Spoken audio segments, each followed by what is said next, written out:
Example 9.54 find the area of the region bounded between the parabolas அப்படின்னு parabolas அவங்களே கொடுத்துட்டாங்க. இல்லைனாலுமே நம்மளுக்கு என்ன தெரியும், அந்த ஈக்குவேஷனை பார்த்தோன்னே அது பேரபோலாங்கிறது தெரியும், அது எந்த சைடில் இருக்குங்கிறதும் நம்மளுக்கு தெரியும். ஓகேவா, எக்ஸ் ஸ்கொயர் அப்படின்னு வந்தாலே அந்த பேரபோலா எப்படி இருக்கும், ஓப்பன் அப்வர்ட் இருக்கும். வர்டெக்ஸ் வந்து 0,0. ஓகேவா, x square is equal to 4y. X minus இல்லை ஒய் மைனஸ்னு வேறு எந்த டேர்ம்ஸும் இல்லை, வெறும் இப்படி இருந்துச்சு. இந்த மாதிரி Y square equal to 4x இப்படி இருந்ததுனால அது அதனுடைய வெர்டெக்ஸ் வந்து 0,0. அதனால் அது ஆரிஜின் வழியாக தான் இருக்கும். அண்ட் அப்படின்னா அந்த y square is equal to 4xன்னாலே இந்த சைடில் ஓப்பன் ரைட் வேர்டுன்னு தெரிஞ்சு போயிடும். ஓகேவா, இது ஒய் ஆக்சிஸ், இது எக்ஸ் ஆக்சிஸ். நம்ம என்ன செய்ய சொல்லியிருக்காங்க, ரெண்டு பேரபோலாஸ்க்கும் நடுவில் உள்ள ரீஜன் ரெண்டும் இன்டர்செக்ட் ஆகி ஒரு ரீஜன் ஃபார்ம் ஆகிருக்கு இல்லையா, இந்த இடத்த தான் நம்ம என்ன செய்ய போகிறோம், கண்டுபிடிக்க போகிறோம். இந்த பாயிண்ட் 0ங்கிறது நம்மளுக்கு தெரிஞ்சிருச்சு. இந்த பாயிண்ட் என்னங்கிறத கண்டுபிடிக்கணும் இல்லையா, அப்போ நம்ம என்ன செய்யணும், இந்த y square is equal to 4xஐயும் x square is equal to 4yயும் ஈக்குவேட் பண்ணணும். இல்லைன்னா ஏதாவது ஒரு டேர்மை கொண்டு போய் இன்னொரு ஈக்குவேஷனில் சப்ஸ்டியூஷன் பண்ணி எந்த இடத்துல கட் ஆகுதுங்கிறத நம்ம கண்டுபிடிக்க வேண்டியதான். ஓகேவா, இப்போ பாருங்கள், x square is equal to 4yன்னு இருக்கு இல்லையா, அந்த டேர்ம் எடுத்துக்கலாம். அப்போ இதுலேருந்து என்ன செஞ்சுக்கலாம், ஒய் எழுதிக்கலாம். ஒய்ங்கிறது என்ன இருக்கும், எக்ஸ் ஸ்கொயர் டிவைடட் பை 4. இதை அப்படியே கொண்டு போய் இந்த ஈக்குவேஷனில் சப்ஸ்டியூஷன் பண்ணுங்கள், எக்ஸுக்கு ஒய்க்கு பதிலாக. அப்போ என்ன கிடைக்கும், x square by 4 the whole square is equal to 4x. அப்போ x power 4 divided by 16 is equal to 4x. அப்போ x power 4 is equal to just இதை கிராஸ் மல்டிப்ளை பண்ணிக்கிங்க, 16 4 64x. இதுலேருந்து எல்லாத்தையும் ஒரு பக்கம் எடுத்துகிட்டு வந்துடுங்க. X power 4 minus 64x is equal to 0. இங்கே இந்த எக்ஸை காமனாக எடுத்துருங்க, எக்ஸ் கியூப் மைனஸ் 64னு கிடைக்கும்.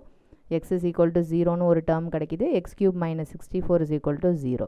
So X cube is equal to என்னது, 64 அந்தாண்டு எடுத்துகிட்டு போயிடுங்க. அப்போ இதுக்கு கியூப் ரூட் எடுத்திங்கன்னா 4 கிடைக்கும். அப்போ எக்ஸ் இஸ் ஈக்குவல் டு 0னு ஒரு பாயிண்ட் தெரியும், எக்ஸ் இஸ் ஈக்குவல் டு 4னு ஒரு பாயிண்ட் தெரியும். ஓகேவா, இப்போ எக்ஸ் இஸ் ஈக்குவல் டு 4ங்கிற பாயிண்டில் தான் என்னது, இந்த இடத்துல இது இன்டர்செக்ட் ஆகிருக்கு. ஓகேவா, அதேமாதிரி அந்த இடத்தோட ஒய் வேல்யூ என்ன வேணும்னா நம்ம ஏதாவது ஒரு ஈக்குவேஷனில் கொண்டு போய் சப்ஸ்டியூஷன் பண்ணிக்க வேண்டியதான். இங்கே கொண்டு வந்து சப்ஸ்டியூஷன் பண்ணுங்கள். அப்போ என்ன ஆகும், 4 ஸ்கொயர் டிவைடட் பை 4, ஒரு 4 அடிபட்டு போயிடும். அப்போ ஒய் இஸ் ஈக்குவல் டு என்னது 4னு தெரிஞ்சுட்டு, அப்போ 4,4ல் என்ன செய்யுது, இன்னொரு இடத்துல இன்டர்செக்ட் பண்ணுது. ஒரு இடத்துல 0,0ல் இன்டர்செக்ட் பண்ணுது, இன்னொரு இடத்துல என்னது 4,4ல் இன்டர்செக்ட் பண்ணுது. இப்போ இந்த பாயிண்ட் ஆஃப் இன்டர்செக்ஷன் தெரிஞ்சிருச்சு. ஓகேவா, இப்போது நம்ம இதை எக்ஸோட லிமிட்டில் வச்சுட்டு அப்படியும் போடலாம், இல்லை ஒய்யோட லிமிட்டாக வச்சு இன் டேர்ம்ஸ் ஆஃப் ஒய்யாக மாற்றி அப்படியும் நம்ம பண்ணலாம். எந்த விதமாக பண்ணாலும் நம்மளுக்கு என்னது ஆன்சர் கரெக்டு தான். ஓகேவா, இப்போ ஏரியா இஸ் ஈக்குவல் டு எப்போ பார்த்தாலும் எக்ஸ் வச்சே போடுறோம் இல்லையா, ஒய் வச்சு போடும் ஒரு மாற்றத்துக்கு. ஓகே, அப்போ லிமிட் என்ன செஞ்சுக்கிறோம், 0 to 4. ஒய்யோட லிமிட்டுங்கிறதுனால என்ன செஞ்சுக்கணும், எக்ஸு டிஒய். ஓகேவா, x2 minus R x1 minus x2 அப்படின்னு போட்டுக்கணும். ஏன்னா இங்கே ரெண்டு கர்வ்ஸ் இருக்கு இல்லையா, இதில் என்னது மேலே உள்ள கர்வ் மைனஸ் கீழே உள்ள கர்வ் அப்படின்னு வரணும். ஓகே, அப்போ மேலே உள்ள கர்வ் எது, இந்த சைடில் இருக்குது பாருங்கள், இதுதான் மேலே உள்ள கர்வ். இது என்னது நம்மளுக்கு y square is equal to 4x. இந்த கர்வ் என்னது, x square is equal to 4y. ஓகேவா, இது மாதிரி அந்த மைனஸ் ப்ளஸ் வந்து என்னது கரெக்டாக இருக்கணும். ஓகேவா, ஒய்ஹெச் வச்சு எடுக்கும்போது நம்ம என்ன செய்யணும், ரைட் சைட்லேருந்து வரணும். இதே வந்து எக்ஸ் ஆக்சிஸ் வச்சு எடுக்கும்போது மேலேருந்து கீழே வரணும். ஓகேவா, இப்போ ரைட் சைட்லேருந்து வந்தோம்னா இந்த தான் ஃபஸ்ட்டு கர்வ். ஓகேவா, x square is equal to 4yங்கிறது ஃபஸ்ட்டு கர்வு. லெஃப்ட் அதுக்கு அடுத்தது தான் என்னது இந்த கர்வ். இங்கேருந்து இப்படி அப்ரோச் பண்ணிகிட்டே வரோம், எது ஃபஸ்ட்டு ரீச் பண்ணுறோம், இந்த பேரபோலாவை தான் ரீச் பண்ணுறோம். ஓகேவா, அதுக்கப்புறம் தான் என்ன செய்யுது, இந்த பேரபோலா நம்மளுக்கு கிடைக்கிது. ஓகேவா, அதனால நம்ம என்ன செய்கிறோம், first x square is equal to 4yன்னு இருக்கு இல்லையா, அதுலேருந்து மாற்றிக்குங்க. X square is equal to 4yலேருந்து எக்ஸ் வேணும். அப்போ என்ன செய்வீங்க, x is equal to root of 4y which is equal to 2 root y. இதுதான் நம்மளோட ஃபஸ்ட்டு. ஆர் எக்ஸ் ரைட்டுன்னு போடலாம், இல்லை x1 போட்டுங்க, எல்லாம் உங்களோட ரெஃபரன்ஸ், நம்மளோட ரெஃபரன்ஸுக்கு தான் அதெல்லாம். ஓகேவா, நெக்ஸ்ட் என்னது, இந்த ஈக்குவேஷன் எடுத்துக்கங்க, y square is equal to 4x, அதுலேருந்து எக்ஸ் வேணும். எக்ஸ் இஸ் ஈக்குவல் டு அந்த 4 டிவிஷனில் கொண்டு போயிடுங்க.